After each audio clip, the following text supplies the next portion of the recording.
What's going on, guys? It's Matty here from DCLblogger.com, and in this video I was gonna go through the best probable, in my opinion, the best lands that are gonna be available in the second auction, the kind of hot spots that I feel most of the activity will happen or most people will be watching.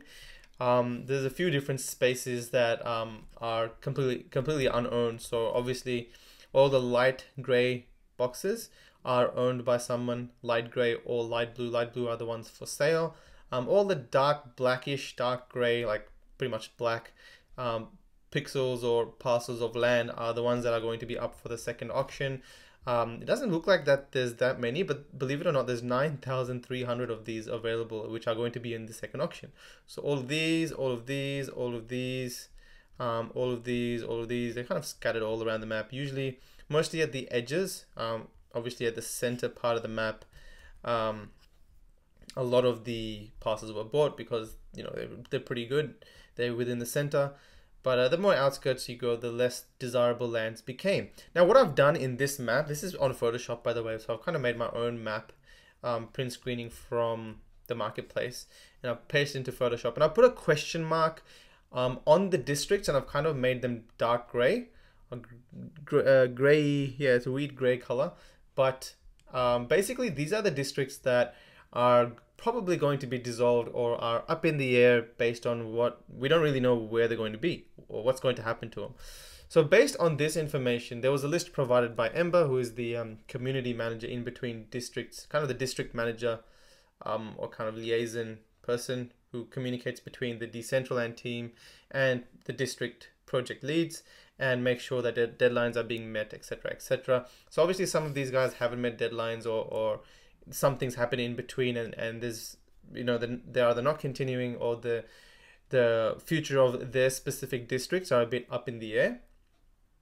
And you know what, to better prepare ourselves moving forward, I'm going to be making this video so that people that are first coming upon Decentraland or finding out about it aren't bidding on something that they don't know is being dissolved. So this way everything's transparent. I want people to know what people are bidding on, because there's a lot of money at stake here. If you're going to be putting down $1,000 on these lands, you want to know what you're buying into. You don't want to be bidding on, you know, a map that isn't that accurate. So I'm going to be going through a few hotspots, but before I do that, it's interesting to note which kind of areas might be reshaped. So for example, there's quite a few districts in this zone here that are going to be taken out. Overall, guys, like there's still a lot of like district activity going on. Out of the 56 districts, I think there's about, there's 56. There's about 55 of them, but out of 55, 56 districts, say about 20 of them are up in the air. So there's about still 35 districts, and the main ones are still chugging forward. We still have Ethereum district. We still have Vegas City. We still have China, Dragon City, Dragon Kingdom, Battlegrounds, you know, Fashion Street, District X. We have a ton of districts moving forward. On top of that, we have like 10 to 15 new games coming on top with, you know, new developers that are bringing new game dApps and all kinds of stuff. So they may be replacing some of the, we don't really know what's exactly going to happen to these places, but that we'll probably find out after the auction. But moving forward, guys, I reckon there's a few different spots that will have a lot of activity, and I'm going to go through which ones right now. Okay, I'm not going to really rank them in a particular order because I don't know you know, which one is going to be more desirable than the others. But guys, it's clear that the closer you get to the center and the closer you get to district activity, so if you're in the midst of all these districts, if you're in the middle of all these districts, then it's kind of safe to say that you'll probably get more traffic than something all the way down here, right? Because you can fly. First of all, you can fly in Decentraland. So, and I've kind of played around with some VR platforms where you can fly, and content's pretty discoverable. Like you can just kind of hover around everywhere and look at things from a bird's eye view and just zoom in and go to wherever you want. So even though you are central or in the middle of nowhere, chances are that you're going to be found. Like people are still going to be hovering around trying to see what you're up to or what you're building on your land. Now, if people have, right now at like such early stages, we can only go off this map, and this map, it looks like districts and Genesis plazas seem to be a fair bet as to where activity is predominantly going to gather around. So that's why a lot of land in between districts seem to have or keep a lot of value.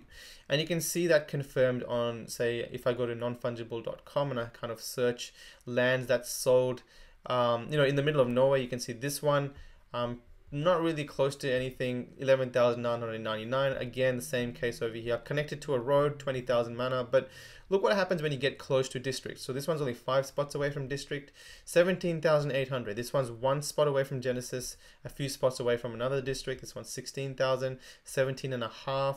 This one's about, I don't know, 10, 15 spots away from a district, 13,999. This one went for 19,000. This one is in between that little pocket, 25,000, 18,000. So guys, you can see clearly that the closer or the more, like if you're in between districts, then that's where the value seems to be. These kind of went for a lot more cheaper than the others. 17,700. We can kind of keep going. 12,250, 10,000, 10,000. All right. So some of these were really good deals, to be honest. But generally speaking, guys, me, you know, coming from my experience of going through 12,999, 9,100, Jesus, that's cheap. All right, well, I guess some of these went for really cheap. But generally speaking, guys, lands close to districts or in between districts that are expecting some kind of activity and traffic are a little bit more expensive than the others. So it's safe to say that lands that are close to districts, so these spots over here, seemed to have been more valuable. But now if you kind of figure, now if you think of these 3 districts here not existing, or two districts here not existing, then this kind of opens up this area quite a lot. But this one's Dragon Kingdom. This district here is Dragon Kingdom. This district here is Dragon City. And it wasn't clear back then, especially to us Western investors, as to what the activities of Dragon Kingdom was going to be. So you can see a lot of land here was not really bought. In fact, a lot of land even connected to Dragon City wasn't even bought. You can see there's a lot of unconnected to Dragon City land bought, not bought. And there's some lands here that are connected to the road that were also not bought. So it was a kind of like, we didn't really know what was going on, to be honest. And I think a few days ago there was this post that was kind of sent to us, linked to us on Discord by member Red Bull, who I believe is, I don't know if he's an admin in the Dragon City, but he's pretty integrated into the Dragon City kingdom, right? Dragon City channels, the chatting channel, so he knows what's going on. But I kind of used, this was all in Chinese, I used Google Translate, and I read a bit of it. In fact, I actually read all of it. They'll be releasing their own tokens, and each landowner is going to be attributed each piece of land corresponds to 1,000 pieces of DCT, which is Dragon City token. Okay, so they're going to be running their own kind of in Dragon City economy, which is pretty damn cool. And there's a few more different things. They're also going to be building their first game, which is going to be some kind of a zombie escape game where you're going to be dropped into a zombie world and you'll have to escape. It's also, I reckon, VR has a big scope for kind of thrilling experiences. Stuff like roller coasters, stuff like scary haunted houses, haunted mazes, zombies popping up from in front of you, like things that really get your senses tingling, right? I feel like it has a lot of scope for that. And to think that there's going to be this, they're going with this as their first game, I reckon it's a good idea. But you can read this in your own time. I may link this in the blog post somewhere or under the YouTube video. But the fact is that Dragon Kingdom or Dragon City has a lot of activity going on. They have a couple of chatting channels that are maxed out at 500 members. I think there's another chatting channel that's got 2,500 members. They've got a lot of things going on, so they're a pretty big community in itself. And because of this blog post releasing, I personally feel that Dragon City is going to see a lot more momentum in the second auction. So I think these lands here, specifically, like if you can kind of get like a, what's this, like a 5 by 10 50 piece estate here, I think some people will be grabbing onto these 50 piece estates here. Like there's one there, there's one here, there's one over here, connected to Dragon City. So basically exactly like this one here, 55 piece. I think they're going to be quite valuable, because if this kind of blows up in China, then, well, where are Chinese investors and Chinese players going to go? They're going to go here, right? And we all know the Chinese have a lot of money. So, if this game really picks up in that area, then these areas of the investors in these spaces might do really well. There's plenty of land, guys. But there's a limited few spots that are actually connected to Dragon City that you can make an estate connecting both Dragon City and the end of the map too, which are probably like 4 or 5 spots over here. Here, although a lot of them are actually already bought, the ones connected to Dragon City. So this person here might have a good chance of kind of expanding his estate out a little bit. Okay, so there's that bit there. I think the area around Dragon City, even this area up here in between Dragon City and Dragon Kingdom. So again, this is pretty much a Chinese district. There's going to be a lot of development going on. I'm sure a lot of Chinese investors and Chinese players are going to be interested in checking out these areas. Obviously, they've invited everyone, so not just all of us are going to go check it out as well. But it's obviously going to be more appealing to people that are from the Chinese areas, right? So I think there'll be a lot of movement in between these two districts, which gives you a lot of, which gives these kind of areas over here, these parcels, these unowned areas over here, a lot of exposure, in my opinion, if people are going to be flying in and out from here. So I think, even this space is a good space, capturing like a good, in the midst of this, like, a good 5x5 here, or a good 5x5 there, or even, like I said before, these spots over here. So I think this area and this area is going to be pretty interesting to watch. I think these areas will probably be the last to go. So these, oh, this one's not too bad. This one's pretty central, but areas like these will probably be the last to go because they're just so far away from the map, guys.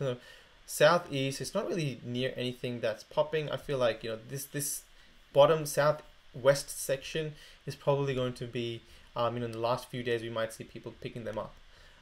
These areas here might go for around 3 to 5k, I reckon. Nothing that interesting about them. This space here, I reckon, I think is quite interesting. In between Ethereum and in between Decentraland Conference Center, these districts are all going forward. So this is still going to continue to happen. Ethereum district is expected to be a big district. So I reckon this space right here will also be a hotspot. Which also, I think, even though this is the edge of the map, these are still very close to districts. So even these may be in the same category of these. And then you've got, lastly, pretty much this area over here, which is the only unowned parcels that are somewhat close to Vegas City. They're pretty close, about 5 or 6 spots away. And they're also in between, DCL University and Vegas City. So I think, again, these spots will go for, there's going to be hot activity around this kind of unowned parcels over here too. I think that's the main areas. So this area,